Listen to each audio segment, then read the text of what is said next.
Hello everyone, this is Erik, the Asian movie enthusiast, and this is my review of Kingdom, a Japanese action film from 2019 that was directed by Shinsuke Sato, a man who has given us a plethora of entertaining films over the past decade, which include I Am a Hero and Inuyashiki.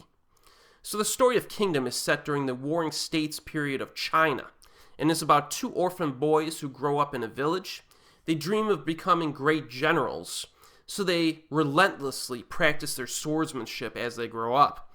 Consequently, they become quite good, and one of them is recruited to serve the king. There are a few little surprises that occur after that, so my plot synopsis ends there. Now, before I begin my review, I need to address the elephant in the room. If you paid attention to the synopsis, you may have noticed this. This is a Japanese movie that is set in China, but incorporates a Japanese cast who play Chinese characters with Japanese names. Now, since I'm unfamiliar with the source material, that really confused me early on, because this is based off of a manga series, right? So, I had trouble kind of getting past this at first. You have to go into this expecting like an alternate history flick that uses a mix of real life and fictional characters, as well as a mix of realistic and fantasy elements. But fortunately, during the film, I was able to suspend my disbelief and roll with it after a while. So a little distracting for a while for me, because I was trying to figure out like what was going on, like what is this? But after I got it, I was okay with it afterwards. But the thing that really surprised me was that this was partially shot and filmed on location in China. So the Chinese government, which bans anything that is even remotely offensive to Chinese history, allowed this Japanese movie, which severely revises Chinese history, to be filmed in China. That one really interested me. That one surprised me. So apparently China approves of this. So there you go. So that with that potential issue addressed, I'm happy to say that Kingdom is a solid actioner. You know, there's a healthy quantity of sword fighting, and the quality is good too. You know, these actors, they move fast enough to be convincing. The choreography is good. One thing that I personally really enjoyed is the fantasy slant, to the villains especially. Now, if you've seen the film Azumi 2, you'll have an idea of what I'm talking about here. If you remember that movie, the villains had some bizarre abilities and weaponry that were not of the normal world. And this is also the case with Kingdom, which means that there is plenty of opportunity to mix in some creative fights to the death. There are also a few surprises as you learn these characters' abilities, my favorite of which involves an army from the mountains. And they were a pretty cool little tribe there that provide a lot of entertainment value. Now, the big finale is lengthy, and it represents like a siege on a fortress. Really good stuff. I thought it was very entertaining. As a higher octane historical swordplay action flick, this has enough exciting moments to be satisfying. Now, the story and the dialogue were pretty basic, in my opinion. They're also a bit cliche, I guess you could say as well, but they do have their charms to them. This film kind of has a heart to it, so I think that's pretty nice. The splashes of fantasy, again, they help to add some fun interaction between these characters. Again, some of my favorite moments involve that army tribe from the mountains. Performances are pretty good overall, I would say.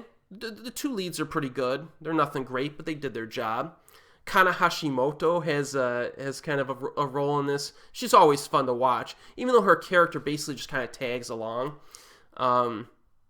As an added bonus, we get Tak Sakaguchi as a badass assassin, and my boy Masaya Kato as a small supporting role. I love seeing him in anything. So, and also there's an actor who shows up during the second half that I had no idea was even in the movie. I think I read some reviews of this film like earlier in the year when it came out in theaters in Japan, and I think I just forgot like what the reviewers actually said specifically.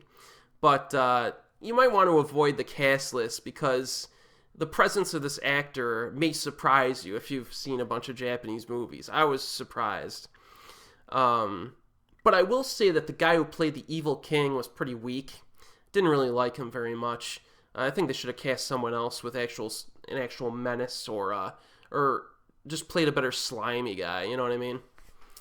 Now, Kingdom is a very entertaining flick. You know what I mean? I mean, there's you could probably make some complaints about script writing being maybe a bit basic and stuff like that, but man, as an action flick, it works. And it's another recent Japanese live action adaptation of a manga that works. During the 2010s, we've gotten the Rurouni Kenshin trilogy. It's 3 movies right there, and parts 4 and 5 are apparently coming soon. I expect those to be good. We have Smuggler.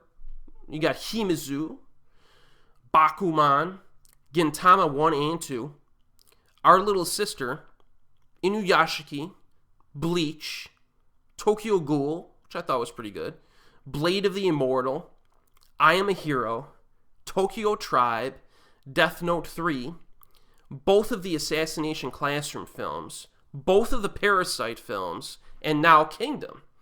So, it's for a while there, it was kind of easy to say that even most Japanese adaptations of manga weren't really that good, but I mean, we got to start noticing this improving trend here. These are improvements to what we've seen in the past, right? And I'm even excluding some titles that I have mixed opinions on. I'm kind of mixed on the Gantz live action films. One of them I kind of liked, the other one I didn't. But the bottom line, I think, is that the list of good adaptations continues to grow year by year, it seems. So it's kind of nice to see. In any case, I do recommend Kingdom. It's not available yet, I don't think, with English subs. I saw this on an airplane with English subs. But I know there's a Japanese DVD and Blu-ray release, either already out or coming out, but I don't think that will have subtitles. However, most of Sato's films do end up getting a release at some point, either on Netflix or some type of DVD, you know what I mean, or Blu-ray. So look out for this. It's a pretty cool flick.